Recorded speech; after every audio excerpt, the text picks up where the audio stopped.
life, I would probably be a Bible historian. I just really think that's what I would be. Because I love how it works, you know. I need to know how it works.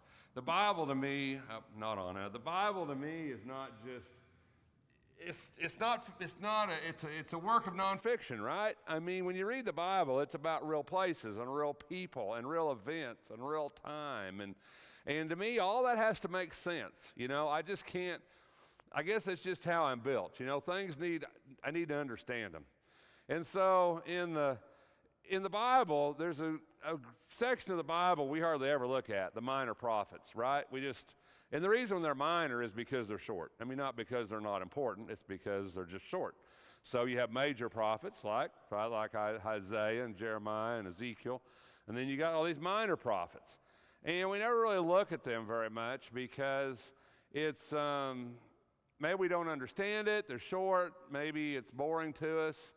So anyway, I want to try to look at some of them for the next few weeks on Sunday night. So I hope you indulge me. I hope you get something out of it.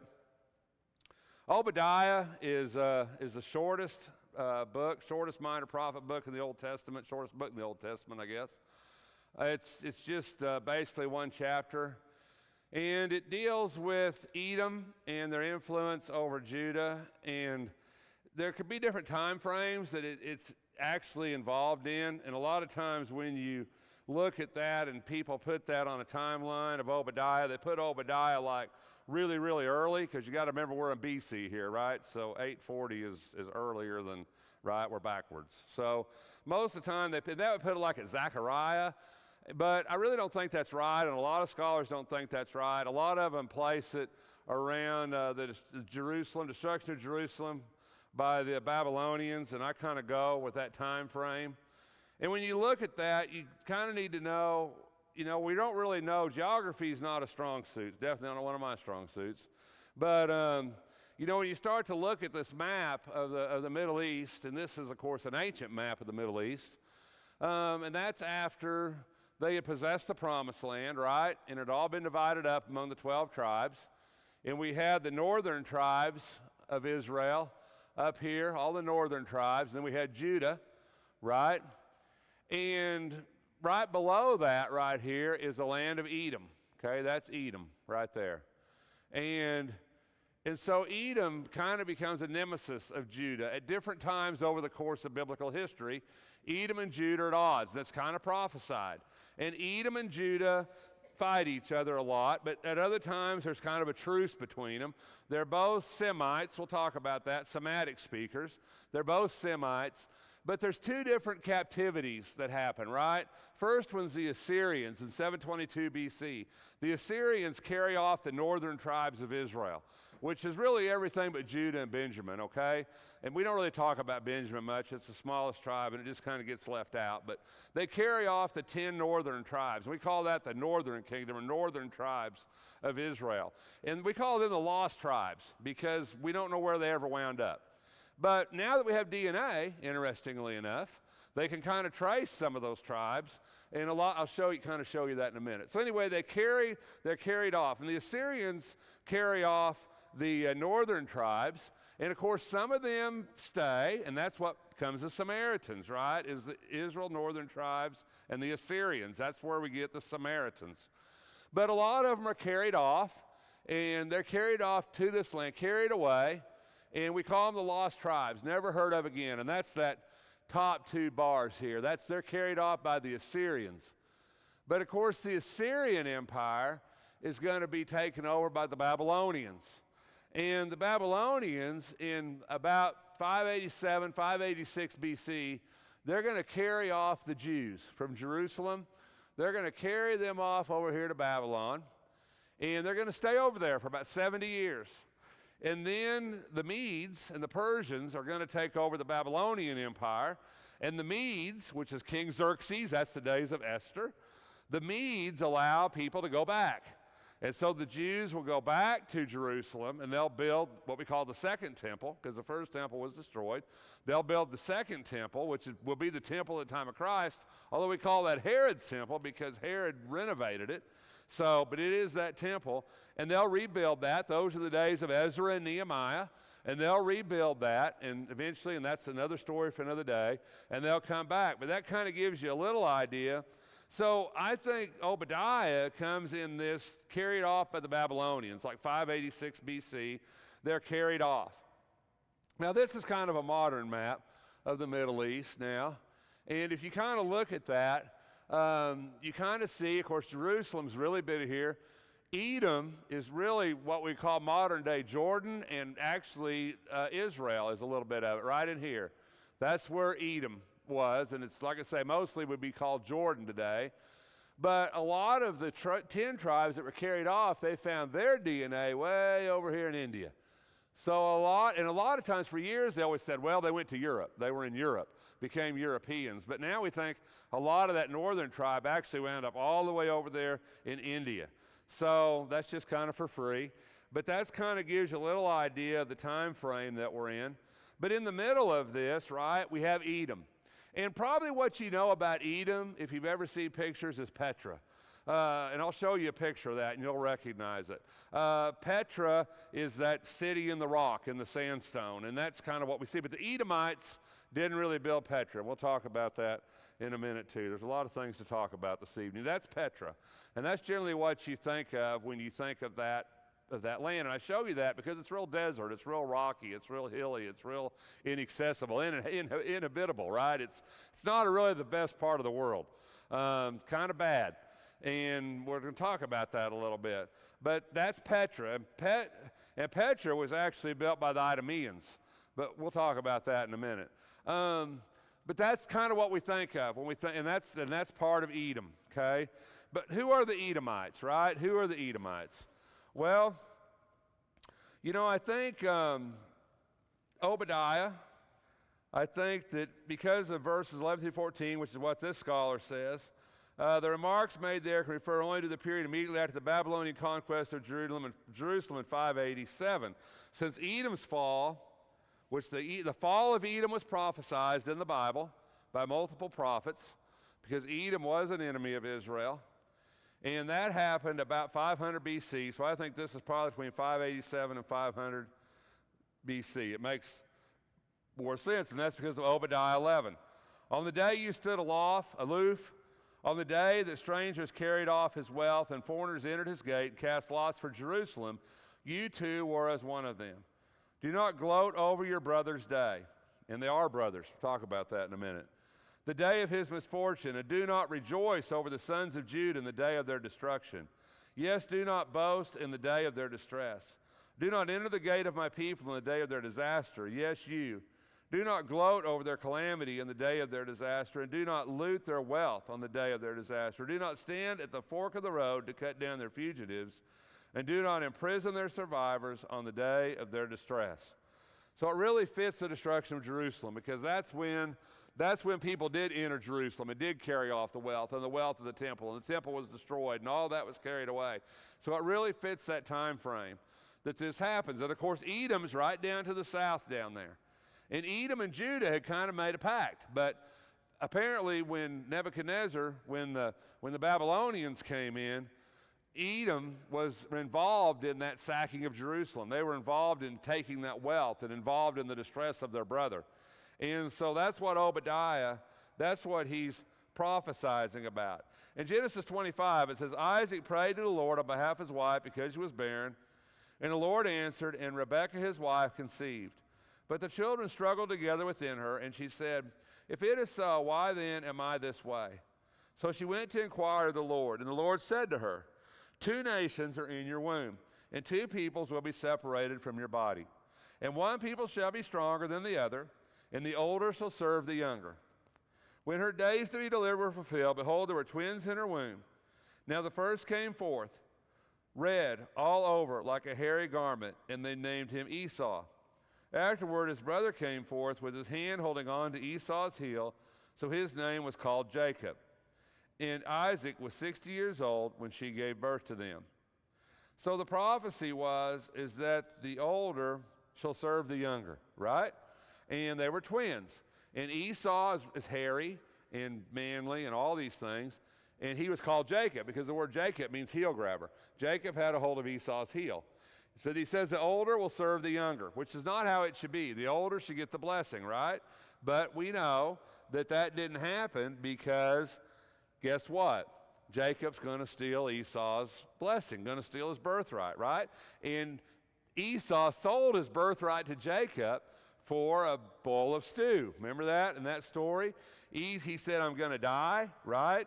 And Jacob says, well, I'll give you a bowl of this for your birthright. And Esau said, well, I'm going to die anyway, so because I'm going to die because I'm going to starve to death, so give me the bowl of soup, and I'm going to sell you my birthright, right? So the Bible says the older will serve the younger. So Esau sold his birthright to Jacob. Esau said, please let me have a swallow of that red stuff there, for I'm famished. Therefore his name is called Edom. Edom means red. Okay? Give me a bowl of that red stuff. And Edom means red. So that became Edom. So Esau's descendants became Edom. Remember? But it said the older shall serve the younger. Well, now if we go a little further into the story, Jacob not only stole his birthright, right? Jacob stole his blessing. So when Jacob goes in, and of course Isaac's an old man, Isaac can't see, you know that story, and Esau puts hair all over himself and makes this, and Rebekah makes him this stew, and he goes in and he says, I'm Esau, right? And so he tricks him, and so Isaac gives Jacob the blessing, and in the blessing he says, may nations serve you and peoples bow down to you. Be Lord over your brothers, which would have been Esau, which would have been Edom, right? Be Lord over your brothers, and may the sons of your mother bow down to you. May those who curse you be cursed, and those who bless you be blessed. Well, it wasn't long after this that, of course, Esau comes in. And Esau goes in and makes the stew, and he goes in to get the blessing, right? Get his blessing from Isaac. But Jacob's already taken it. And you know, to me, it's just words. But blessings in the Old Testament were just like something you couldn't take back. So when Esau came in to get the blessing, Isaac said to him, he says, I've already gave it to your brother. I've gave your blessing to your brother. And Esau, he's so upset and he's weeping and he says, oh, Father, you know, isn't there something left for me? Isn't there a blessing left for me? And so Isaac says, he says, behold, away from the fertility of the earth shall be your dwelling, and away from the dew of heaven above. Now, I just showed you a picture of Petra, right? I showed you that desert where they live in that barren land, right? And that's exactly what Isaac had said to him. He says, away from the fertility of the earth shall be your dwelling. By your sword you shall live, and your brother you shall serve. But it shall come about when you become restless that you will break his yoke from your neck. So the prophecy is old, ancient, all the way back to these generations. And now you have these two basically brothers, right? You have the descendants of Jacob, which is Israel, and you have the descendants of Esau, which is Edom. And now they're against one another, and they're next to one another. But Edom's in this very barren, bad land, this land that is a desert with no fertility. And Jacob, of course, is in the promised land, right, beyond the Canaan, between the Jordan and the Mediterranean, where it's fertile and they're able to grow stuff and do things. And so these blessings eventually came about. But Obadiah, of course, says you're going to be treacherous to them in this day. And because of that, God's going to bring a judgment upon you. That's what Obadiah is really about, the book of Obadiah. And we looked at this passage. He says you're going to become treacherous. You're going to participate in the destruction of Israel by the Babylonians. You're going to participate in it, and because of that, I'm going to judge you. Because of that, you're going to be destroyed as a nation. Because of that, bad things are going to happen to you. So it's not long after this that happens. In Obadiah 3, it says, the arrogance of your heart has deceived you. You who live in the clefts of the rock, they really thought the rock, the desert was their fortress, that was impenetrable. People couldn't attack them there. And Obadiah alludes to this. He says, you who live in the clefts of the rock, and you saw where that was, in the loftiness of your dwelling place, who say in your heart, who will bring me down to earth? In other words, they thought, we're in this place, we're in this desert, we're in this mountainous area, we're in these rocks. Number one, nobody probably wants our land. Number two, nobody can penetrate our land. So they help in this destruction of Jerusalem, but God says through Obadiah, he says, I'm going to destroy you, I'm going to take you down. It's not going to end well for you. And so, lo and behold, so Edom prospered because of its strategic location. They were big in copper. They were wealthy, not because they could grow stuff, but because of copper. But Edom and Moab were later conquered by the Nabateans, and the Edomites migrated to southern Judea, where they were known as the Idumeans.